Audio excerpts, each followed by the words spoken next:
di mana terjadi pemalsuan dokumen, yaitu dokumen SK kecamatan yang dipakai sebagai verifikasi KPU, dan pada akhirnya dimantapkan lagi mereka sebagai calon ketua DPD hari ini. Punya pemalsuan seperti apa nih Pak? SK apa mungkin bisa dijelaskan? Ya, jadi ini terkait dengan keabsahan teman-teman sebagai pemilik suara pada saat proses musnah ini sendiri. Jadi surat keputusan berdasarkan hasil musyawarah kecamatan itu kemudian berubah dengan nomor surat yang sama, kemudian konsideran surat keputusan yang sama, tanggal dikeluarkan SK yang sama, dasar dikeluarkan dikeluarkan SK itu juga yang sama, tetapi kemudian ada perubahan nama dalam struktur kepengurusan harian. Jadi kami menduga ada upaya pemalsuan dokumen yang dilakukan oleh teman-teman dalam rangka untuk memenuhi syahwat politiknya supaya bisa dimenangkan lagi sebagai ketua DPD. Nah, nama di kecamatan misalnya si A, kemudian begitu diverifikasi di Sipol KPU sebagai lembaran negara yang resmi, itu namanya sudah B. Nah, pada saat proses musda ini sendiri tiba-tiba ada nama lain lagi yang muncul, sehingga kami menduga ada upaya-upaya pemalsuan dokumen yang dilakukan oleh mereka untuk memenangkan pertarungan ini.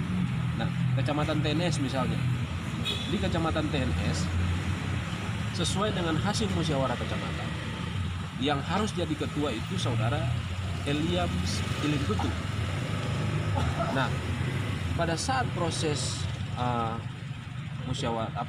verifikasi KPU itu namanya sudah John Istia. Nah, tadi pada saat proses musda baru kita dengar lagi ada nama baru yang muncul dengan SK yang sama atas nama Samuel Istia.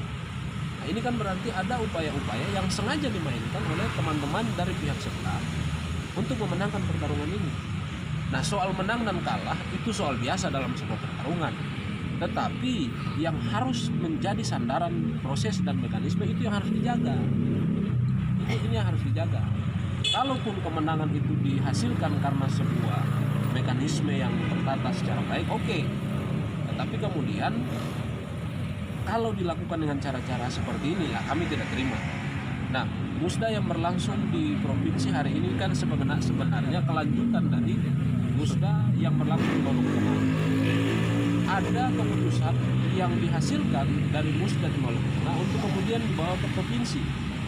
Nah, keputusannya itu adalah memverifikasi keabsahan SK-SK yang banyak ini.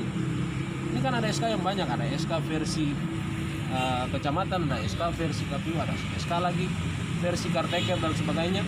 Nah, keabsahan dari SK-SK ini harus diverifikasi dulu, baru ditentukan langkah selanjutnya untuk menentukan siapa yang layak dan tidak sebagai peserta.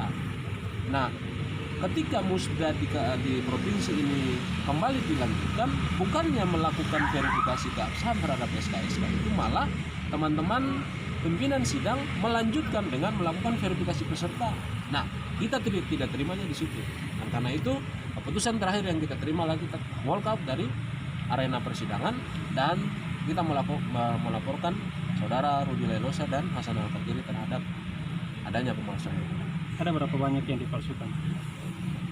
Berdasarkan hitungan kita itu ada kurang lebih 6 sampai 7 kecamatan. Tapi kita akan verifikasi lagi untuk memastikan berapa banyak yang benar-benar telah terjadi pemalsuan dokumen.